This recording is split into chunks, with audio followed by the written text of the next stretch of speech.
I came home from work on a Tuesday afternoon in May to find chainsaws ripping through my backyard in Riverside, California, and my heart nearly stopped when I realized what they were cutting down: my fruit trees. All 6 of them. The apple trees my grandfather had helped me plant 5 years ago.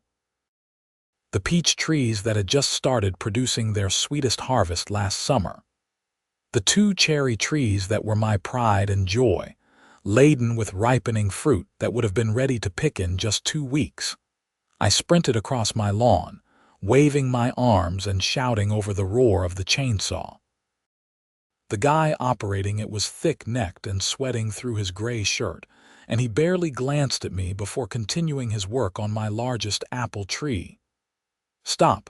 What the hell are you doing?" I yelled, getting right up next to him. He finally shut off the chainsaw and pulled out an earbud I had not noticed. "HOA sent us. Got a work order right here." He pulled a crumpled paper from his back pocket. I snatched it from his hand. The letterhead read, Meadowbrook HOA, with that ridiculous logo of a house surrounded by perfectly manicured bushes. My eyes scanned down to the relevant section. Property violation 847B. Unkempt fruit bearing trees creating excessive debris and attracting wildlife. Trees to be removed immediately at owner's expense. "This is insane," I said, my voice shaking. "These trees are in my backyard. They are not even visible from the street." "Look, buddy, I just do what I am told," the worker said. He gestured to his partner who was dragging branches toward a wood chipper. "We got 3 more properties to hit today. You got a problem, take it up with your HOA." "I am taking it up with you right now. Get off my property." The worker's face hardened. "Can't do that. Contract says we finish the job. You signed the HOA agreement when you bought the place. They got the right." I pulled out my phone and called the HOA office. It rang 4 times before someone picked up. "Meadowbrook HOA, this is Patricia speaking." "Patricia, this is Paul Jenkins from 2847 Maple Drive. There are people in my yard right now cutting down my fruit trees. I never authorized this." "Oh, Mr. Jenkins." Her voice took on that particular tone of fake sweetness that made my teeth clench. "You received 3 notices about those trees. Since you failed to address the violations, the board authorized removal. 3 notices. I never got a single notice. They were sent to your mailing address on file. Not my problem if you do not check your mail, sir. The trees are in my backyard. The HOA covenants clearly state that all vegetation must be maintained to community standards. Your trees were dropping fruit and leaves, creating unsightly conditions and pest problems. Mrs. Henderson filed the initial complaint. Of course, Deborah Henderson, the HOA president and the biggest busybody in the entire development. She lived 2 houses down and had made it her personal mission to make my life miserable since I moved in. "Let me speak to Mrs. Henderson," I demanded. "She is not available right now." "You can file an appeal in writing, but the removal is proceeding as scheduled. You will receive an invoice for the work within 10 business days. Have a nice day, Mr. Jenkins." She hung up. I stood there, phone in hand, watching these strangers destroy 5 years of work. The apple tree came down with a crack that made me flinch. My grandfather had been gone for 3 years now, and those trees were one of the last things we had done together. He had been a farmer his whole life in Iowa, and when he visited me after I bought this house, he had insisted on helping me plant fruit trees. "California's got the perfect climate for stone fruit, Paul," he had said, his weathered hands working the soil. "You take care of these, they will take care of you." Now they were being fed into a wood chipper, reduced to mulch and sawdust. The workers finished in 2 hours. My backyard looked like a bomb had gone off. 6 empty patches of dirt where my trees had stood, sawdust everywhere. The fence line that the trees had provided shade for was now exposed to the brutal California sun. After they left, I walked through the destruction, my hands shaking with rage. Each empty spot felt like a missing tooth. The cherry trees had been about to produce their best harvest yet. I had already planned to make preserves, to give jars to my neighbors for Christmas. The peaches from last year had been so sweet that people had begged me for more. I went inside and tore through every piece of mail I had received in the past 6 months. Nothing from the HOA. No notices, no warnings, nothing. I checked my email. Still nothing. They had not sent me anything. I was certain of it. That evening I drove to Deborah Henderson's house. It was the largest one on the block, a 2-story Mediterranean-style place with a lawn so green and perfect it looked plastic. Her silver Mercedes sat in the driveway, which she washed every Sunday without fail. I rang the doorbell. Footsteps approached, and the door opened to reveal Deborah in full makeup, despite it being 7 in the evening, wearing a white blouse and pressed khakis. She was maybe 50, with blonde hair cut in that severe bob that seemed to be a requirement for HOA presidents. "Paul," she said, not quite smiling. "What can I do for you? You can explain why you had my trees cut down without warning me." "Oh, the fruit trees." Yes, that was unfortunate but necessary. They were creating quite a mess. "They were in my backyard, Deborah. How were they affecting you?" The birds they attracted were quite noisy, and I could see them from my second-floor window. They were overgrown and unkempt. She crossed her arms. "The HOA has standards, Paul, standards that everyone agreed to follow. I never received any notices. That sounds like a personal problem. Perhaps you should be more diligent about checking your mail." "I check my mail every single day," she shrugged. "Well, the notices were sent. If they got lost, that is not the HOA's fault. Regardless, the trees are gone now. I suggest you plant some nice, neat hedges in their place. Something that does not make a mess. Those trees were worth thousands of dollars. Then you should have maintained them properly." She started to close the door. "I have dinner on the stove.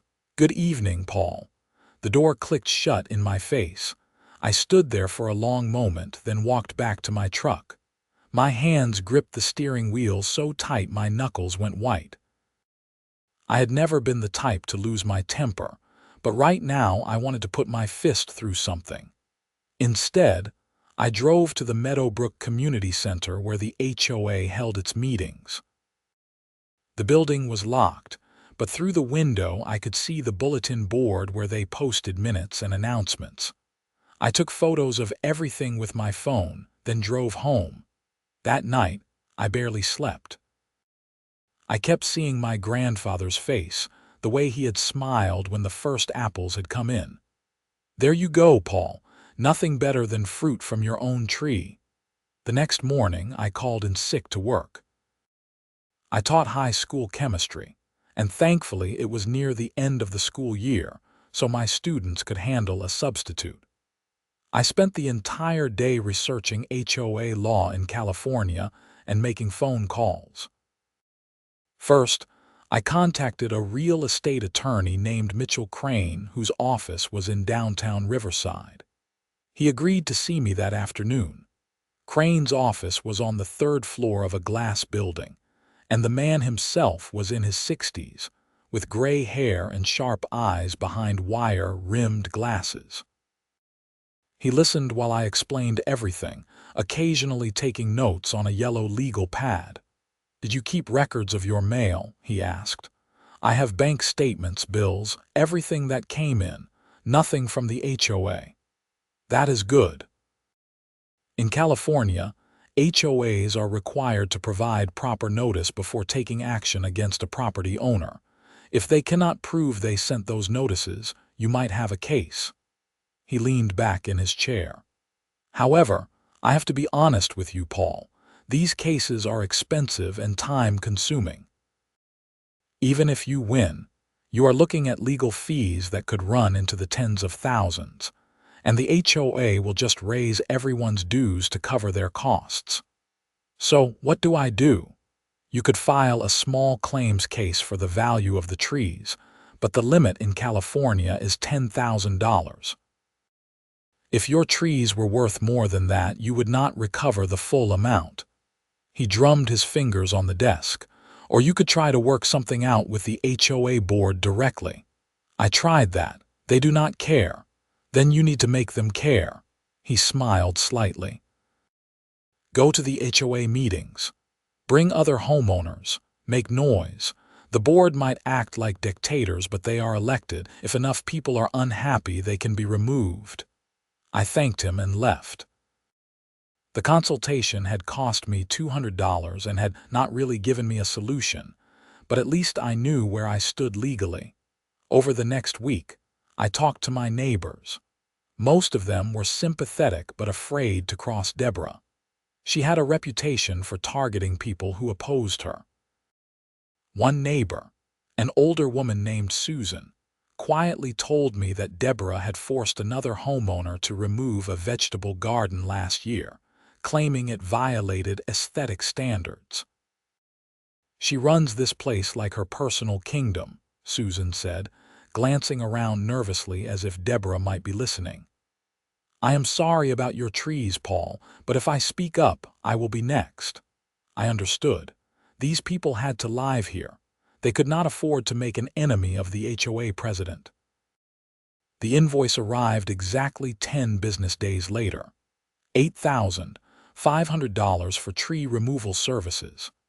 The letter stated I had 30 days to pay or the HOA would place a lien on my property. I stared at that number until the words blurred. $8,500. For cutting down trees I had never agreed to remove. For destroying something I had built with my grandfather. That is when the idea hit me. My grandfather had not just taught me about growing fruit trees. He had taught me about farming, about selling produce, about the value of good, fresh food. Before he retired, he had run a farm stand on Highway 61 outside of Cedar Rapids. Every summer, locals would line up for his tomatoes, his corn, his strawberries. People will pay good money for quality produce, Paul, he had told me once. Especially these days when everything in the stores is picked green and shipped from who knows where. You give them something fresh, something real, they will come back again and again. I did not have fruit trees anymore, but I knew where to get fruit. The next morning, I drove out to the agricultural areas east of Riverside, where small farms still operated despite the encroaching suburbs. I stopped at a farm stand run by a Mexican family, where produce practically glowed with freshness. The owner, a man in his 50s named Carlos, was arranging tomatoes when I walked up. "Help you with something?" he asked. "I want to buy produce from you wholesale and resell it," I said. "What kind of prices can you give me?" His eyebrows went up. "You opening a store, a farm stand?" Residential area. We talked for an hour. Carlos grew everything: stone fruits, vegetables, berries, melons. His prices were more than fair, especially for the quality. We shook hands on a deal. I would come by 3 times a week to pick up whatever I needed. "You sure about this?" Carlos asked. "Lot of work, running a stand." "I am sure." Next, I needed a location. My house was set back from the main road, but the corner of my property line actually touched Meadowbrook Boulevard, the main street through the development. It was technically still my land, just barely inside the property line. I spent the weekend building a farm stand. Nothing fancy, just a wooden structure with a slanted roof for shade and a counter for displaying produce. I painted it barn red and added a sign, "Paul's Fresh Produce." Monday morning before work, I loaded up my truck at Carlos's farm and stocked the stand. Peaches, apples, cherries, tomatoes, lettuce, strawberries. Everything looked perfect, almost too good to be real. I made another sign and planted it firmly in the ground. Farm fresh produce. Honest prices. Open 7 a.m. 7 p.m. daily. Then I went to work and waited. The phone call came during my third period class. I let it go to voicemail. When I checked it during lunch, I almost laughed out loud. It was Patricia from the HOA office, her voice tight and clipped. "Mr. Jenkins, there is an unauthorized commercial structure on your property. This is in direct violation of HOA Covenant Section 12, subsection C. You need to remove it immediately or face fines. Call me back." I did not call back. That afternoon, I stopped by the stand before going home. The cash box had $63 in it. I had sold peaches, tomatoes, and a flat of strawberries. Not bad for a first day with almost no advertising. A car pulled up as I was counting the money. A woman in yoga pants got out and examined the produce. "Are these local?" she asked. "From a farm about 20 minutes east of here, picked yesterday." "Oh my God, these peaches smell amazing." She grabbed 4 of them, then added tomatoes and lettuce. "I live 3 streets over. I had no idea this was here. Just opened today." "Well, you have got a customer." "The grocery store produce is terrible." She paid and left. 2 more cars stopped before I closed up at 7. $79 total for the day. The next morning, there was a notice taped to my front door. Official HOA letterhead, Deborah's signature at the bottom. It informed me that the farm stand was in violation of multiple covenants and demanded immediate removal. Failure to comply would result in daily fines of $100. I took the notice down, folded it carefully, and put it in the folder I had started for HOA documents. Then I restocked the farm stand and went to work. When I got home that evening, Deborah's Mercedes was parked in front of my house. She was standing on my porch, arms crossed, her face tight with anger. "Paul, we need to talk." "About what?" "You know exactly what." "That ridiculous stand needs to go. It is on my property. It is a commercial enterprise in a residential zone. That is expressly forbidden by the HOA. Funny how you care about rules when it is convenient for you." I unlocked my front door. "You cut down my trees without proper notice, Deborah. As far as I am concerned, you can take your HOA covenants and shove them up your perfectly manicured lawn." Her mouth fell open. I had never spoken to her like that before. Hell, I had never spoken to anyone like that before. But something had broken loose inside me. "I will have that stand removed," she said. "The same way I had your trees removed. Go ahead. But this time I will call the police and have your contractors arrested for trespassing and destruction of property. And unlike you, I will make sure there is no legal gray area." I went inside and shut the door. My heart was pounding, but I felt good, better than I had in weeks. The farm stand stayed up. Every day I stocked it with fresh produce from Carlos's farm. Every day more people stopped by. Word was spreading through the neighborhood. People loved having access to farm fresh food without having to drive to a farmer's market. The HOA sent more notices. I collected them all in my folder and did nothing else. They threatened liens, lawsuits, removal. Empty words. They had shown me that rules only mattered when they wanted them to matter. 2 could play that game. By the end of the second week, I was making about $300 a day. I had to expand my orders from Carlos. People were coming from outside Meadowbrook now, having heard about the stand through word of mouth and a few posts on local Facebook groups. That is when I started noticing something interesting. One evening I was at the stand, helping a customer load a box of produce into her car, when I noticed another customer browsing the tomatoes. She looked familiar, but I could not place her. Middle-aged, brown hair, expensive workout clothes. She selected several tomatoes, some peaches, and a bunch of lettuce. When she came to pay, I realized why she looked familiar. She lived on Deborah's street. I had seen her at Deborah's house once, pulling out of the driveway in her white SUV. "Beautiful produce," she said, handing me a 20. "Thanks, comes from a local farm. It is so nice to have this nearby. The grocery store stuff is just awful." She took her change. "I am Linda, by the way. I live over on Oak Street. Paul, thanks for stopping by." She left, and I thought nothing more of it until 2 days later when I saw her again. This time she bought more, filling 2 bags with various fruits and vegetables.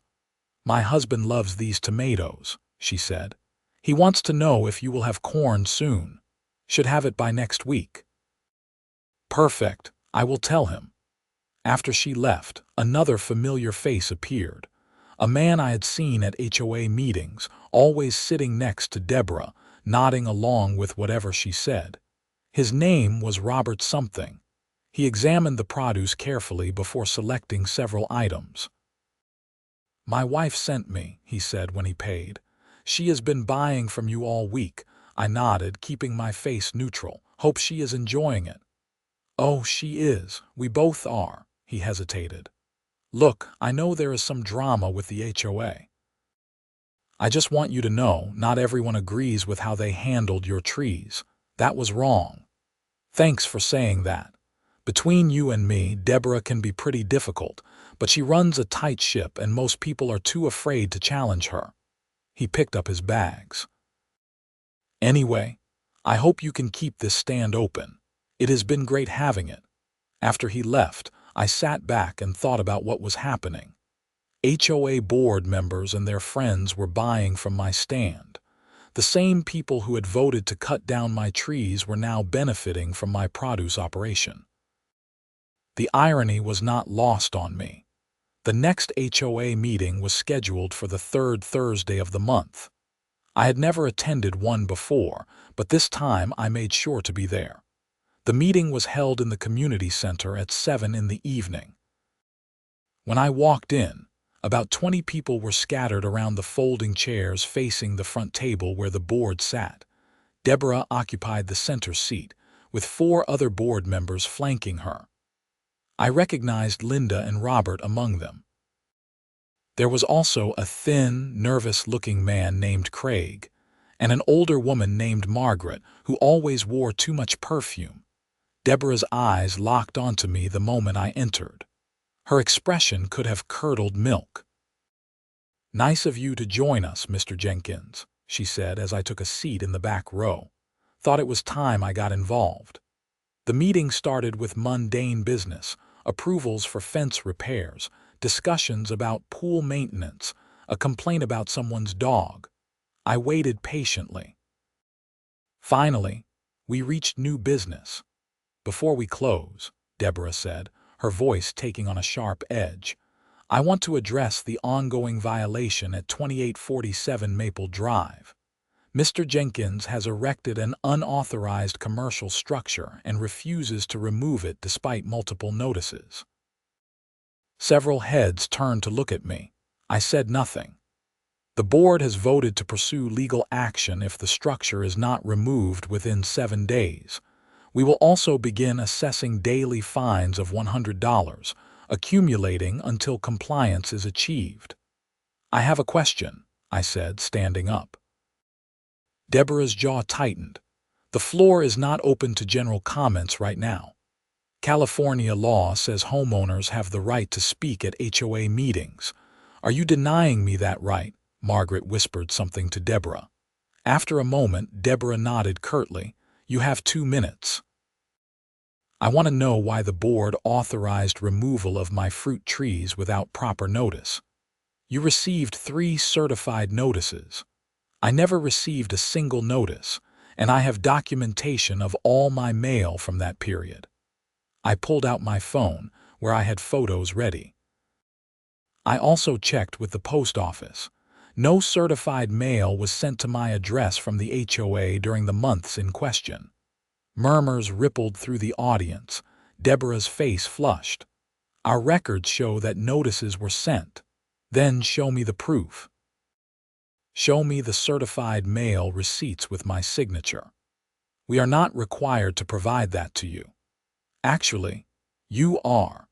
California Civil Code Section 5200 requires HOAs to maintain detailed records and make them available to homeowners upon request. I submitted a formal written request last week. Still waiting for a response. More murmurs.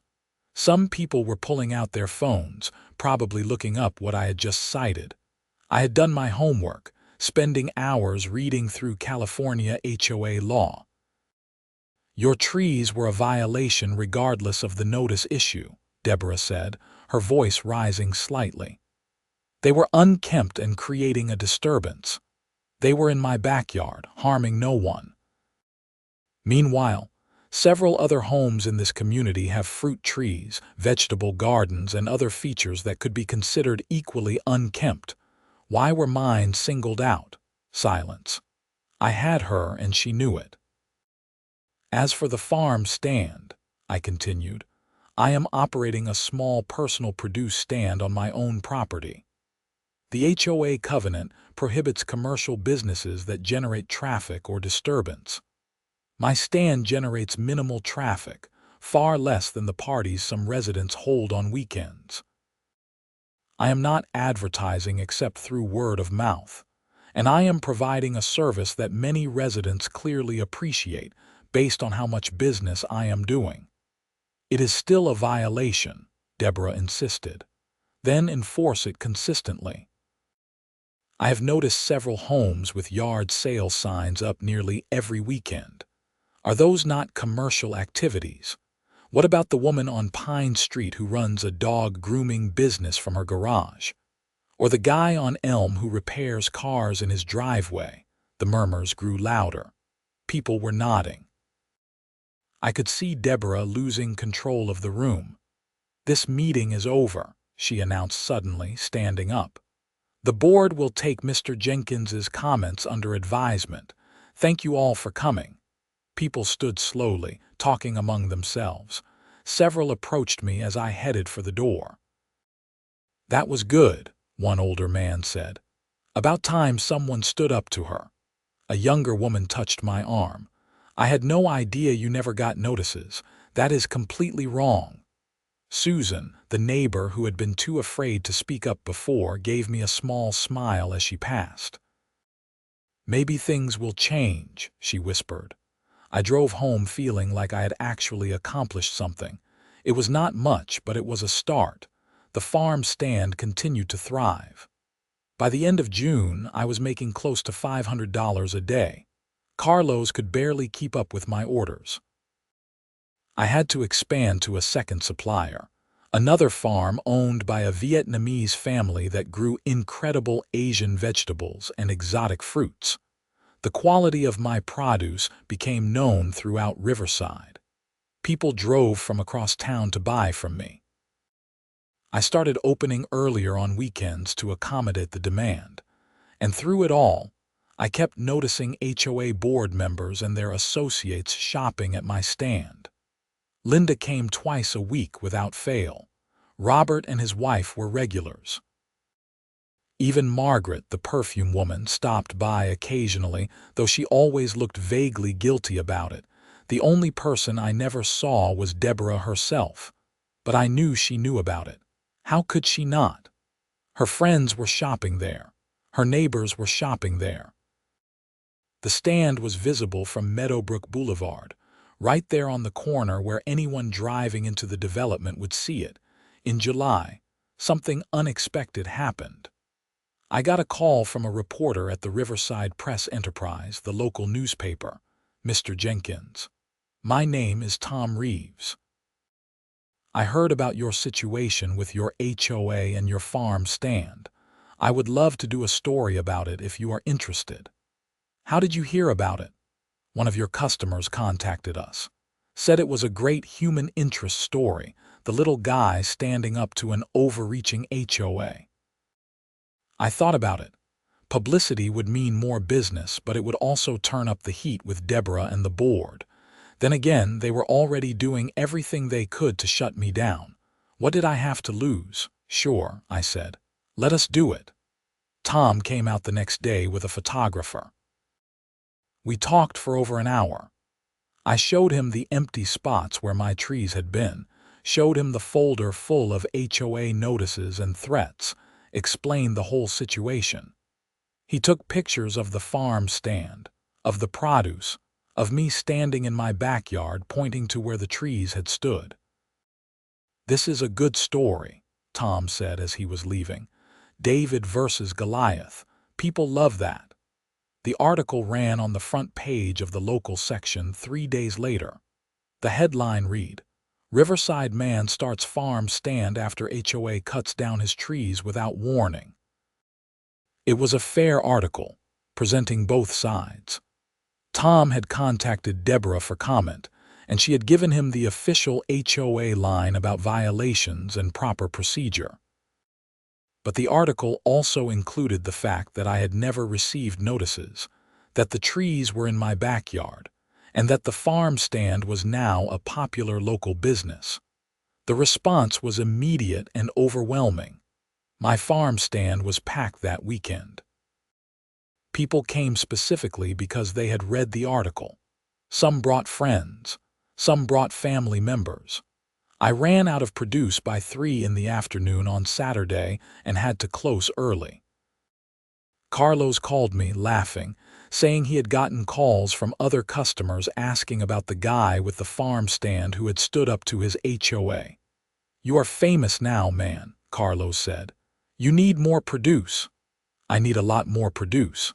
But the attention was not all positive. On Monday morning, I found a letter from a law firm representing the HOA. It was a cease and desist, demanding I remove the farm stand immediately or face legal action. They were claiming I was operating a business without proper permits, violating county zoning ordinances, and breaching my HOA contract. I took the letter to Mitchell Crane, the attorney I had consulted before. He read it carefully, then looked up at me with an odd expression. "This is interesting," he said. "They are claiming zoning violations, but they are wrong. California has cottage food laws and exceptions for small agricultural operations. As long as you are not processing food on site or exceeding certain revenue thresholds, you are fine. And the HOA covenant angle is weak because they failed to follow proper procedure with your trees. So what do I do? Let me respond for you. I think we can make this go away." He smiled. "And if they really want to push it, we can countersue for the value of your trees plus emotional distress. That article gives you a lot of leverage. Will that be expensive? I will do it for a flat fee. Call it $2,000. If we have to go to court, we will talk about additional costs, but I do not think it will go that far. The HOA does not want more bad publicity." I agreed. Mitchell drafted a response that basically told the HOA to back off or face a lawsuit. He cited chapter and verse of California law, pointed out their procedural failures, and made it clear that I was not going to be intimidated. The HOA went quiet after that. No more letters, no more threats. The farm stand stayed open. August brought even more business. The heat was brutal, but people wanted fresh produce more than ever. I added a small shade structure for customers and a fan that ran off a generator. I started carrying specialty items, heirloom tomatoes, exotic melons, organic berries. My reputation grew. And still, HOA board members kept shopping at my stand. It became almost comical. I would see Linda examining the peaches with the same critical eye she had used at HOA meetings when discussing property violations. Robert would ask me detailed questions about where the produce came from, nodding approvingly at my answers. One Saturday in late August, something even more surreal happened. I was helping a customer when I noticed a silver Mercedes pull up. My heart rate kicked up a notch. That was Deborah's car. But it was not Deborah who got out. It was a teenage girl, maybe 16, with blonde hair and headphones on. She walked up to the stand, barely glancing at me, and started picking through the tomatoes. "These organic?" she asked, pulling out one earbud. "Most of them, yeah. The heirlooms are." She grabbed a few, then added peaches and strawberries. When she came to pay, I could not help myself. "You are Deborah Henderson's daughter?" "Yeah, how did you know?" "Just recognized the car. I am Paul." "Oh," recognition flickered across her face. "Oh, you are the tree guy." "The tree guy. My mom talks about you a lot." She paid for the produce. "For what it is worth, I think what she did was messed up. Those trees sounded cool." "Thanks." "She is just really intense about the neighborhood looking perfect. Like obsessively intense. It is exhausting." She shrugged. "Anyway, these peaches are really good. That is why she sent me." I nearly choked. "Your mom sent you?" "Yeah, she has been eating your fruit for like a month. She just did not want anyone to know." The girl grinned. "Secret is safe with me, though. Have a good one." She left, and I stood there trying to process what had just happened. Deborah Henderson, the woman who had my trees cut down, who had threatened me with fines and lawsuits, who had tried everything to shut down my farm stand, had been buying my produce in secret for a month. The hypocrisy was stunning, but it also gave me an idea. The next HOA meeting was in September. I made sure to attend again. This time, more people were there, maybe 30 residents instead of 20. Word had spread about my last appearance, and people were curious. Deborah saw me come in, and her expression hardened, but she said nothing. The meeting progressed through the usual business. Then, during new business, I raised my hand. "Yes, Mr. Jenkins," Deborah said with obvious reluctance. "I want to make a motion." "What kind of motion?" "I want to propose that the HOA allow small-scale home businesses and personal agricultural operations, including farm stands, as long as they do not create significant disturbances or traffic issues." Silence. Everyone was looking at me. "That is not how this works," Deborah said. "You cannot just propose changes to the covenants." "Actually, he can," Margaret said quietly. Everyone turned to look at her. She looked uncomfortable but continued. "Any homeowner can propose a change. It requires a vote of the membership." "This is ridiculous," Deborah said. "We have covenants for a reason, to maintain property values and community standards." "I would argue that my farm stand has increased property values," I said. "It has been covered in the newspaper. It has brought positive attention to Meadowbrook. And it has provided a service that residents clearly want, based on the fact that dozens of people from this community shop there every week." "I do not shop there," Deborah said quickly. "Maybe not personally," I said, meeting her eyes, "but I think you are familiar with my produce." Her face went bright red. Several people looked confused, but a few who knew, like Linda and Robert, suddenly looked very uncomfortable. "I think we should vote on it," Susan said from the middle of the room. I was surprised to hear her speak up. "I like having the farm stand. It has been really convenient." "Me too," another voice said.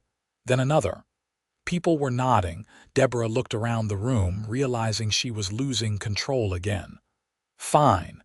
We will bring it to a vote at the next meeting. All proposed covenant changes require 60% approval from the membership. You will never get that." "We will see," I said. Over the next month, I campaigned. I talked to every customer who lived in Meadowbrook. I made flyers and put them at the farm stand explaining the proposed change and why it mattered. I emphasized that this was not just about my stand, but about giving homeowners more freedom to use their property in reasonable ways. The response was overwhelmingly positive. People were tired of the HOA's strict rules. The tree incident had opened eyes to how arbitrary and unfair the board could be. My stand had become a symbol of resistance. The vote took place at the October meeting. The room was packed, with at least 60 people crammed into the community center. I had never seen turnout like this. Deborah tried to control the meeting, but the energy in the room was against her. When the vote came, it was not even close. 73% in favor of the change. The covenant was amended. Small-scale home businesses and agricultural operations were officially allowed, subject to reasonable restrictions on noise and traffic. I had won, but more than that, something else happened. 2 weeks after the vote, there was a special election for HOA board positions. Susan, the quiet neighbor who had been afraid to speak up, decided to run for president. So did Robert, the man who had privately disagreed with Deborah's tactics. Deborah ran for re-election, of course, but the tide had turned. People were done with her authoritarian style. They wanted change. Susan won. Robert got a board seat too. Deborah was voted out completely. The first thing the new board did was review the tree removal incident. They hired an independent investigator who confirmed what I had known all along. The notices had never been sent. Deborah had authorized the removal without following proper procedure. The board voted to reimburse me for the full value of the trees, which an arborist appraised at $12,000. They also issued a formal apology and changed HOA procedures to prevent similar abuses in the future. With that money, I expanded the farm stand. I built a proper structure with refrigeration, added more variety, and even hired a part-time employee to help during busy hours. The business grew beyond anything I had imagined, but I also did something else. I bought 6 new fruit trees, different varieties than before, but still good ones. And I planted them in my backyard, right where the old ones had been. On the day I planted them, I thought about my grandfather.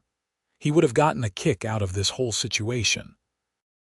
Fighting back against petty bureaucrats with entrepreneurship and persistence. That was exactly his style. "You take care of these, they will take care of you," he had said.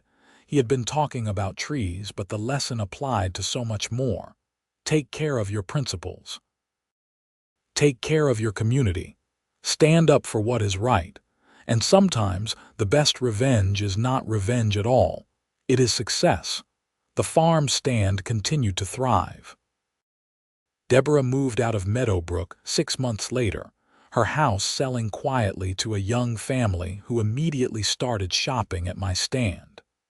Linda apologized to me privately for not speaking up sooner. Robert became a good friend, and we would sometimes grab beers and talk about his plans to improve the HOA. And yes, people who had been part of the board that authorized cutting down my trees, they continued to buy produce from my stand. Some of them eventually apologized. Others never did. But they all came back, week after week, because the produce was good and the prices were fair. I could have held grudges. I could have refused to sell to them, but that would have made me just as petty as Deborah. Instead, I took their money, smiled, and gave them the best fruit and vegetables in Riverside. The new trees grew strong. By the second year, they were producing fruit. Not enough for commercial sale yet, but enough for me to enjoy and share with friends. I made cherry preserves and gave them to Susan and the other board members as Christmas gifts. I picked apples and took them to my chemistry students, teaching them about agricultural science alongside their regular curriculum.